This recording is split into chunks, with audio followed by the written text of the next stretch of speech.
Bismillahirrahmanirrahim. Assalamualaikum warahmatullahi wabarakatuh. Alhamdulillah, salatu wassalamu ala Rasulillah wa ala alihi wa sahbihi wa mawalah, la haula wa la quwwata illa billah. Raditu billahi rabba wa bil islami dina wa bi Muhammadin nabiyya wa rasula. Rabbi zidni ilma warzuqni fahma. Qala Allah ta'ala fi kitabil karim, ya ayyuhalladzina amanu taqullaha haqqa tuqatih wa la tamutunna illa wa antum muslimun. Fa inna asdaqal hadithi kitabullah wa khairul hadi hadi Muhammadin sallallahu alaihi wasallam wa syarrul umuri muhdatsatuha fa kullu muhdatsatin fid dini bid'ah wa kullu bid'atin dhalalah wa kullu dhalalatin finnar. Amma ba'd. Sahabat bias yang kami muliakan, syukur kita kepada Allah atas nikmat dan karunia yang telah Allah Subhanahu wa taala berikan. Allah Subhanahu wa taala memberikan pada kita suatu kesempatan yang terbaik di mana kita diberi oleh Allah Subhanahu wa taala untuk memperoleh dua nikmat. Rasul menyebutkan di dalam hadisnya, nikmatani maghbunun fihima katsirun minan nas. Dua nikmat yang seringkali dilalaikan oleh banyak orang. As-sihhatu, nikmatnya seseorang dalam keadaan memiliki nikmat sehat. Wal faraghu, dan nikmatnya seseorang memiliki waktu luang.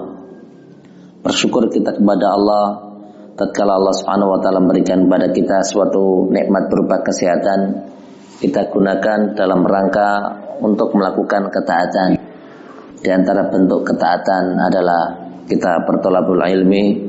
Di antara bentuk ketaatan adalah kita memperoleh suatu kesempatan untuk belajar sekalipun lewat media audio.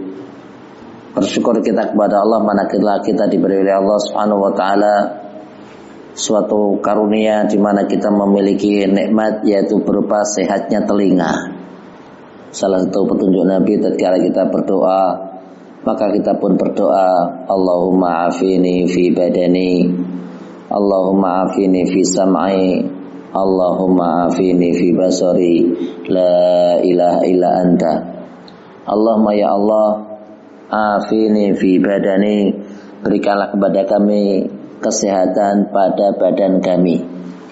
Allahumma afini fi sam'i, ya Allah berikanlah kepada kami kesehatan pada pendengaran kami. Allahumma afini fi basari, ya Allah berikanlah kepada kami kesehatan pada pendengaran kami dan penglihatan kami. Di sini dua hal yang Rasulullah SAW tekankan agar kita berdoa terkait dengan panca indera. Yang pertama adalah nikmatnya kita memiliki telinga. Yang kedua adalah nikmatnya kita memiliki mata. Karena sesungguhnya dengan dua nikmat ini seseorang bisa belajar.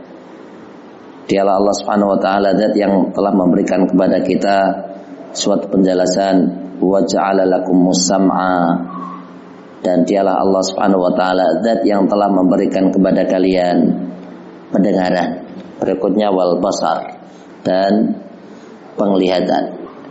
Sahabat biasa yang kami muliakan, untuk kesempatan kita kali ini kita akan bahas yaitu kitab tauhid, di mana seorang muslim memiliki kewajiban untuk menjadi hamba Allah yang bertauhid. Begitu kita berbicara masalah kitab, maka di sana akan kita jumpai adanya suatu pembahasan yang terkait dengan ilmu agama. Berbeda tatkala kita berbicara yaitu buku. Begitu seseorang menyebut buku, maka seseorang bisa berkata buku biologi, buku bahasa Inggris, buku bahasa Indonesia. Tapi seseorang begitu berbicara biologi, kok kemudian kita katakan kitab biologi, kitab matematika, tentunya untuk orang Indonesia kurang cocok dan kurang pas. Makanya kitab itu adalah terkait dengan ilmu agama. Kitab Bulughul Maram, kitab Tauhid, kitab Fathul Bari. Demikian. Tidak disebut buku Fathul Bari, buku Fathul Majid, bukan, tapi penisbatan yaitu dengan sebutan kitab. Dan begitu seseorang berbicara kitab, maka kita memiliki banyak arti. Termasuk kitab ya, diantaranya kumpulan ilmu pengetahuan, ataukah suatu tempat di mana di situ amal yang dilakukan oleh seseorang ditulis oleh Allah. Makanya semua nanti kita menghadap kepada Allah dan masing-masing memiliki kitab, yaitu catatan amal, entah itu buruk ataukah amal kebaikan. Sahabat biasa yang kami muliakan, pembahasan kita adalah Kitabu At-Tauhid. Tauhid berasal dari kata-kata wahada yuwahidu. Kalau kita berbicara bilangan, maka bilangan yang pertama adalah wahid. Wahid. Bahasa Arab ada sebutan sifr. Sifrun itu artinya kosong. Nah, sesudah kosong maka akan datang angka berikutnya itu wahid. Wahidun. Bilal radhiyallahu anhu tatkala beliau mendapatkan suatu perlakuan yang buruk dari Umayyah ibn Khalaf, di mana Bilal mendapatkan suatu perlakuan, ditariknya Bilal ke padang pasir, kemudian disiksa dan tidak muncul dari mulut Bilal kecuali ucapan ahad. Ahad. Qul huwallahu ahad. Dialah Allah Subhanahu wa taala, zat yang maha esa. Wahid itu satu. Ja'lu syai' muta'addid wahid. Seseorang menjadikan sesuatu hal yang banyak menjadi satu. Makanya dikatakan wahada yuwahidu. Wahada memiliki arti menyatukan. Wahada memperdamaikan. Wahada menjadikan sesuatu hal yang banyak menjadi satu pemikiran. Wahada yuwahidu. Seorang muslim tentunya hendaknya menjadi seorang yang muwahhid.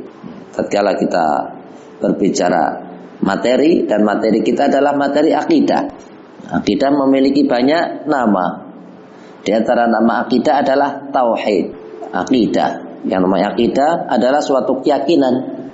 Kalau kita berbicara secara umum, maka semua orang punya akidah. Orang Yahudi punya akidah, orang Nasrani punya akidah, orang Majusi punya akidah, umat Islam punya akidah. Tapi akidah yang dimaksud oleh kaum muslimin adalah tauhidullah, mengesahkan Allah. Sahabat biasa yang kami muliakan, materi ataukah nama lain tauhid adalah as-sunnah. Ada suatu kitab memiliki judul As-Sunnah Ibni Bil Asim. Ada juga suatu kitab yang dikenal dengan materi As-Sunnah juga, yaitu Fiqhul Akbar, miliknya Al-Imam Abu Hanifah. Ada juga penamaan tauhid dengan penamaan lain, yaitu Usuluddin ataukah Usuluddiyana. Itu membahas juga masalah tauhid, penamaan Al-Ibana fi Usuli Adiyana. Begitu kita berbicara at-tauhid, maka di sana ada penamaan lain pula. Di antara namanya adalah as-syari'ah. Maka itu juga tauhid. Maka seorang memiliki suatu kesempatan untuk bisa belajar. Bagi kita yang barangkali menjumpai suatu kitab berjudul Kitab Syari'ah lil Imam Al-Ajuri, atau kitab tauhid, mungkin kita berada di bayangan kita, Kitab Syari'ah membahas masalah fikih. Ternyata di dalam kitab tersebut membahas at-tauhid. Demikian kajian kita di kesempatan kali ini. Wassallallahu ala nabiyyina Muhammad wa ala alihi washabihi wasallam. Subhanakallahumma wa bihamdika asyhadu an la ilaha illa anta astaghfiruka wa atubu ilaik. Assalamualaikum warahmatullahi wabarakatuh.